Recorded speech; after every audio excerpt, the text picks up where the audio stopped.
Hello students. आज हम MA final आधुनिक भारत का सामाजिक व आर्थिक इतिहास के अध्याय संख्या 3 के बारे में चर्चा करेंगे, जिसका टॉपिक है 19वीं शताब्दी में भारतीय सांस्कृतिक पुनर्जागरण की विशेषताएं। स्टूडेंट, ये सारा मैटर मैंने आपके स्क्रीन पर शो कर रखा है और इसके बारे में हम समझते भी जाएंगे। इसको आप ध्यान से देखें और समझने की भी कोशिश करें कि क्या लिखा हुआ है इसमें। पुनर्जागरण नाम से स्पष्ट हो रहा है, आपने फर्स्ट ईयर में भी पढ़ा होगा पुनर्जागरण का मीनिंग क्या होता है। तो किसी भी नींद से जागना नहीं, पुनर्जागना मतलब पुनर्जागना यानी कि अज्ञानता से ज्ञान की ओर बढ़ना। कई बार होता है हम सामाजिक कुरीतियों में फंसे हुए रहते हैं, अज्ञानता हमारे अंदर घर करे हुए रहती है। इन सब से बाहर निकलना ही पुनर्जागरण कहलाता है।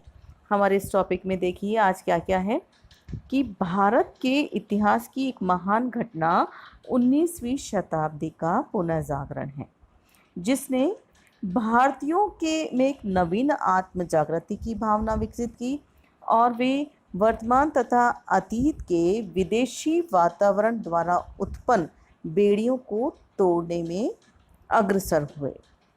वास्तव में आधुनिक भारत का विकास 19वीं शताब्दी में होने वाले भारतीय पुनर्जागरण का ही अंग है, जिसने भारतीय आत्मा और भारतीय जीवन की विविध क्षेत्रों को गहराई से हिला दिया।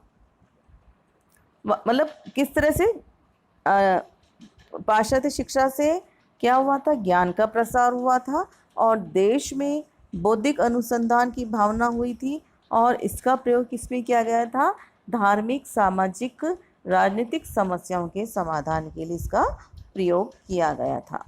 अब आगे हम देखेंगे कि क्या हुआ था पुनर्जागरण के फलस्वरूप।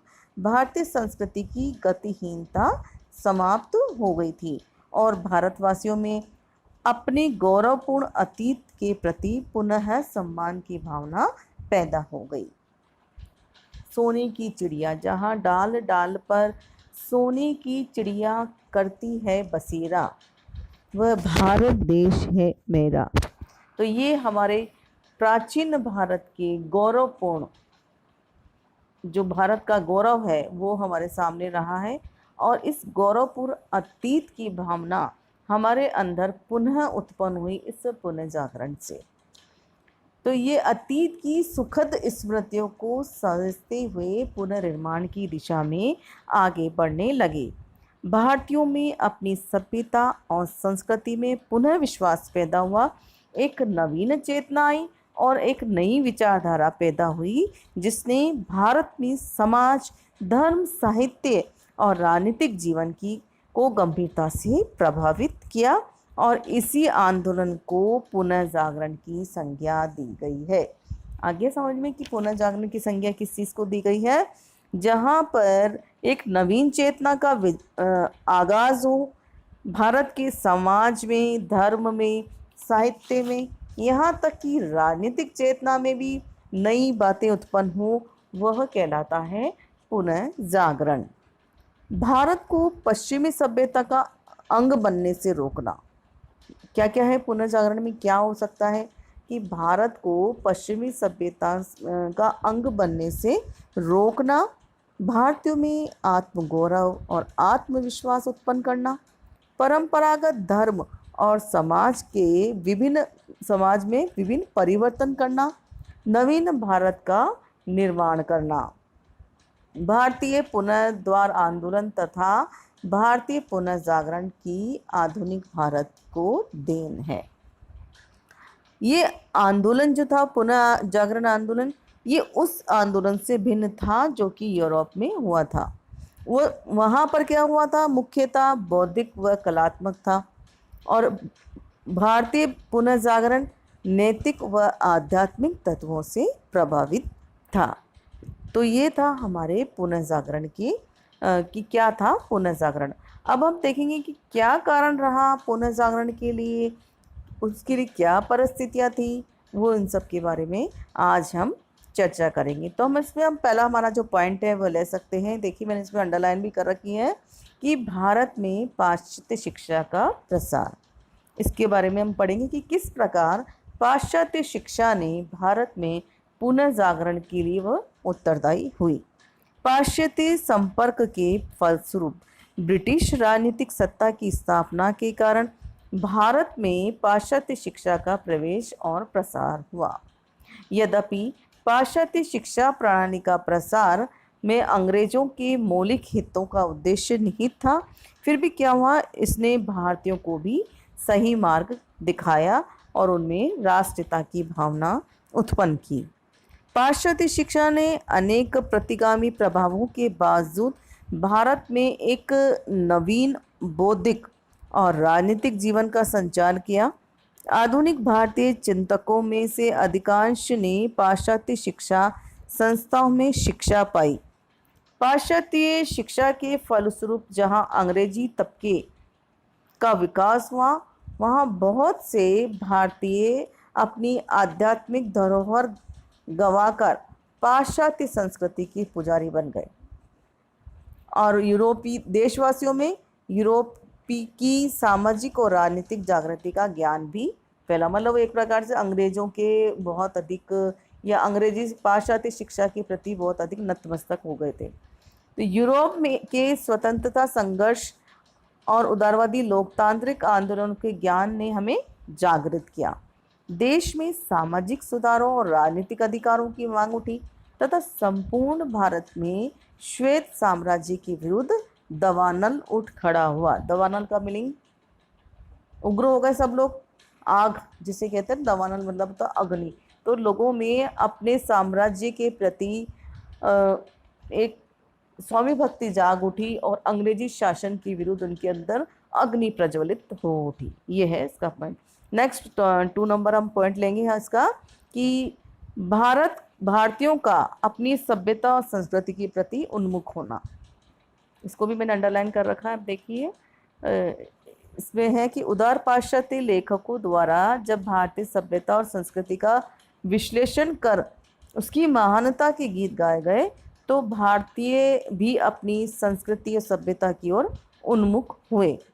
अंग्रेजी शिक्षा और साहित्य के संपर्क में आने से भारतीयों को अन्य देशों के राष्ट्रीय विचारों को पढ़ने का अवसर भी प्राप्त हुआ और उनमें स्वतंत्रता, समानता, राष्ट्रीयता के प्रति अनुराग की भावना तीव्र से अधिक तीव्र हुई। पश्चिम के विचारों को जानकर भारत के विचारकों के सामने एक नया क्षितिज खुला। यूरोप का मध्यकालीन पुनर्जागरण भारत में प्रविष्ट हुआ और एक नए चिंतन क्षेत्र में से हम परिचित हुए। नेक्स्ट हम तीसरा पॉइंट लेंगे। देखिए इसमें तीसरा पॉइंट है रूढ़िवादी और परंपराओं पर प्रहार। कैसे? यूरोपीय चिंतन को जानकर भारत में बुद्धिवाद या विचारवाद विकसित हुआ। तो यूरोप में पुनर्जागरण भारत में नवजागरण का संदेश लेकर आया। जहां एक और पाश्चात्य भौतिकवादी संस्कृति से चकाचौंध भारतीय नवयुवकों ने देश की आध्यात्मिक सत्ता को चुनौती दी और पश्चिमी आचार विचार को ही सब कुछ माना, वहीं बहुत बड़ा एक वर्ग था जिसने ढकोसलों, कुरीतियों, अंधविश्वासों के विरुद्ध जिहाद भी किया। जिहाद इसका मतलब है विरोध भी किया या अपने धर्म के प्रति लड़ने वाले व्यक्ति को कहता है जिहाद करना। पाश्चात्य संपर्क से सकारात्मक रूप से आलोकित और जागृत भारतीय नवयुवक और विचारक भारतीय धर्म और समाज के दोषों के विरुद्ध बड़ी संख्या में ताल ठोक कर खड़े हो गए। भारत की युगों पुरानी अस्वस्थ रूढ़ियों परंपराओं पर कटु प्रहार हुआ, जिससे देश की सोई हुई आत्मा अंगड़ाई ले उठी। अनेक भारतीय विचारकों ने यूरोप के बुद्धिवाद से प्रेरणा प्राप्त करके भारतीय समाज के भ्रांत मान्यताओं को बौद्धिक आधार पर खोखला व छिछला ठहराया। राजा राम मोहन राय, स्वामी विवेकानंद, एनी बेसेंट, अरविंद घोष, गांधी जी आदि ने भारतीय जनजीवन में क्रांतिकारी परिवर्तन करने में कोई कसर नहीं रखी। बुद्धिवाद ने भारत में वैज्ञानिक चिंतन का सूत्रपात किया। मतलब ये जो हमने बताया, जैसे राजा राम मोहन राय थे, इन्होंने क्या किया, सती प्रथा की विरुद्ध भी आवाज़ उठाई। कई लोग ऐसे थे जिन्होंने बाल विवाह का विरोध किया, विधवा विवाह का समर्थन किया। तो ये जो कुरीतियाँ थी, ये सब क्या है, इन पर जब आक्रमण किए गए या उनके विरुद्ध जिहाद किया गया, तो ये एक प्रकार से पुनः जागरण की लहर ही थी। नेक्स्ट हमारा 4th पॉइंट है कि उदारवाद का समावेश। कैसे? पश्चिमी जब संपर्क में आए तो यूरोपीय बुद्धिवाद के साथ साथ यूरोपीय उदारवाद का भी समावेश हो गया भारतीय चिंतन में। वास्तव में बुद्धिवाद और उदारवाद का चोली दामन का संबंध है। भारत इससे अछूता ना रह सका। उदारवादी चिंतन के प्रभाव के फलस्वरूप संविधानवाद, सहिष्णुता, धर्मनिरपेक्ष, व्यक्तिगत महत्ता, मतभेदों के प्रति संवेदना, आर्थिक औद्योगिक प्रगति आदि के प्रति रुचि जागृत हुई। तो ये था हमारा 4th पॉइंट, जिसका था यूरोपीय उदारवाद का भारतीय उदारवाद में समावेश कह सकते हैं। 5वां हमारा पॉइंट है संपूर्ण एशिया में जागृति की लहर का उत्पन्न होना। इस समय ये वो समय था जब संपूर्ण एशिया में जागृति की लहर उत्पन्न हो गई थी। चीन में सनाया सेन ने और टर्की में कमाल पाशा ने अपने देश को जगाने का भाग लिया। भारत में तो ये लहर काफ़ी समय से चल रही थी, किंतु जब दूसरे देशों में भारतीय देशों में जब जागृति आई तो इसने भारत को और अधिक बल प्रदान किया। एशियाई देश एक दूसरे से प्रभावित होकर शक्ति ग्रहण करते हुए मन और आत्मा से जागृत हो गए थे। नेक्स्ट 6 नंबर का हमारा पॉइंट है धार्मिक कारण कि जिस प्रकार से विश्व के अधिकांश देशों के जागरण के पीछे धार्मिक कारणों का योग रहा, उसी प्रकार भारत में भी धर्म और समाज सुधार की लहर ने, यहाँ हम समाज सुधार का पॉइंट डाल सकते हैं, धर्म और समाज सुधार की लहर, उसने 19वीं शताब्दी में भारतीय में आध्यात्मिक, सांस्कृतिक, सामाजिक चेतना उत्पन्न की थी। 19वीं शताब्दी के धार्मिक और सामाजिक आंदोलन ने देश में धार्मिक और सामाजिक पुनर्रचना की मांग ने बल पकड़ा और लोग सामान्यतः अंधविश्वास और कुरीतियों के घेरों को तोड़ने लगे। वास्तव में अंग्रेजों की राजनीतिक शोषण ने ब्रिटिश साम्राज्यवाद के अलोकतांत्रिक और कुत्सित स्वरूप ने देश में उन शक्तियों को सचेष्ट कर दिया जो भारतीयों को अपने अतीत के गौरव की याद दिलाते हुए पाश्चात्य रंग में पूरी तरह रंगने से बचाने के लिए प्रयत्नशील हो गए। मतलब अब ऐसी संस्थाएं बनने लग गई थी जो भारतीयों को पूरी तरह से पाश्चात्य रंग में न रंग जाए, इसके लिए उन्होंने प्रयास किया। 8वां हमारा पॉइंट है आर्थिक शोषण। अंग्रेज क्या कर रहे थे? भारतीयों का आर्थिक शोषण कर रहे थे। हम प्रारंभ से ही देख रहे हैं कि किस प्रकार से दस्तक प्रथा, फिर कुटीर उद्योग धंधों का नाश, ये सारी चीज़ें हमने अब तक जो इतिहास पढ़ते हुए आ रहे हैं वो सब हमने इसमें पढ़ा। तो इससे क्या था कि भारतीय बहुत अधिक परेशान हो गए थे और उनमें असंतोष उत्पन्न हो गया था। तो वे ब्रिटिश सत्ता से मुक्ति पाने के लिए व्यग्र हो उठे थे। उनमें राजनीतिक जागृति उत्पन्न हुई और वे शीघ्र ही राष्ट्रीय आंदोलन में भाग लेने लगे। मतलब ऐसे कोई किसी ने नहीं कहा, लेकिन जैसे जैसे आप जहाँ रहते हो तो अपना आप मन में एक ललक उत्पन्न होती है, एक जज्बा उत्पन्न होता है कि हमारा देश भी स्वतंत्र हो। नेक्स्ट हमारा 9वां पॉइंट है प्रेस, समाचार पत्र, साहित्य, ये सब क्या है? अभिव्यक्ति के साधन। और इसने क्या करा? राष्ट्रीय जागरण में हमारे प्रेरणा प्रदान की। 19वीं शताब्दी में जो सांस्कृतिक राजनीतिक जागरण हुआ उसमें इसने शिक्षित भारतीयों में तेजी से जागरूकता पनपी और देश प्रेम और राष्ट्रीयता की भावना हिलोरे लेने लगी। ब्रिटिश साम्राज्यवाद की बुराइयां का पर्दाफाश हुआ और भारतीयों की कुंठित भावनाएं प्रकाश में आई। लास्ट हमारा पॉइंट इसमें हम देंगे मध्यम वर्ग का उदय। तो भारत में मध्यम वर्ग का उदय, जैसे कि आपने फर्स्ट ईयर की वर्ड हिस्ट्री में भी पढ़ा होगा कि मध्यम वर्ग कौन था? मणिक वर्ग, उसको मध्यम वर्ग कहते हैं। तो भारत की में पुनर्जगन की प्रक्रिया को एक नए वर्ग, मध्यम वर्ग के उद्देश्य से भी प्रोत्साहन मिला, क्योंकि इनके पास पैसा था। तो इन्होंने सामाजिक और राष्ट्रीय आंदोलन का वित्तीय उत्तरदायित्व अपने हाथ में ले लिया था। तो ये सब कारण थे जिससे भारत में पुनर्जागरण की लहर उत्पन्न हुई थी।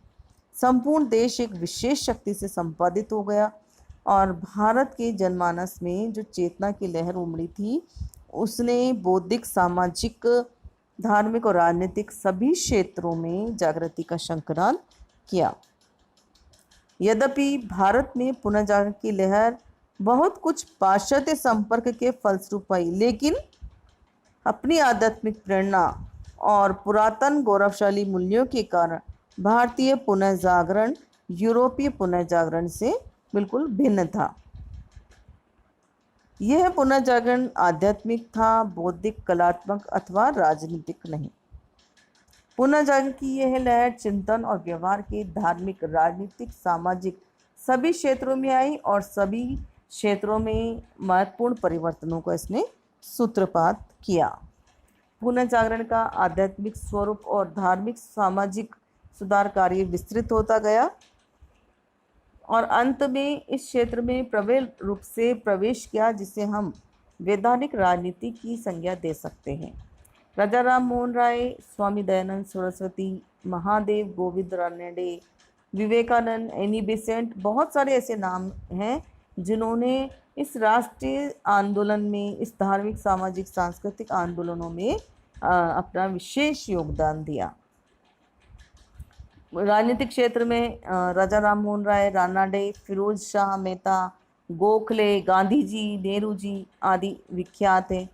इन सब ने देश के सामाजिक और राजनीतिक चिंतन को एक नई दिशा प्रदान की, देश में सुधारवाद और राष्ट्रवाद की प्रबल धारा प्रभावित की।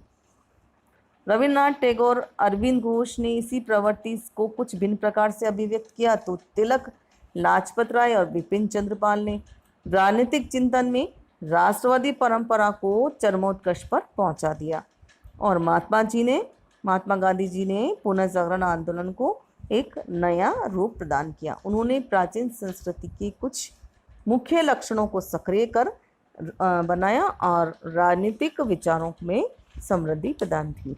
तो ये था हमारा आज का पुनर्जागरण, भारतीय संस्कृति का पुनर्जागरण के ऊपर पॉइंट। मुझे पूरी उम्मीद है आप सभी को ये पॉइंट समझ में आया होगा और नेक्स्ट पॉइंट हम पढ़ेंगे भारतीय सांस्कृतिक पुनर्जागरण की विशेषताएं। तब तक के लिए धन्यवाद।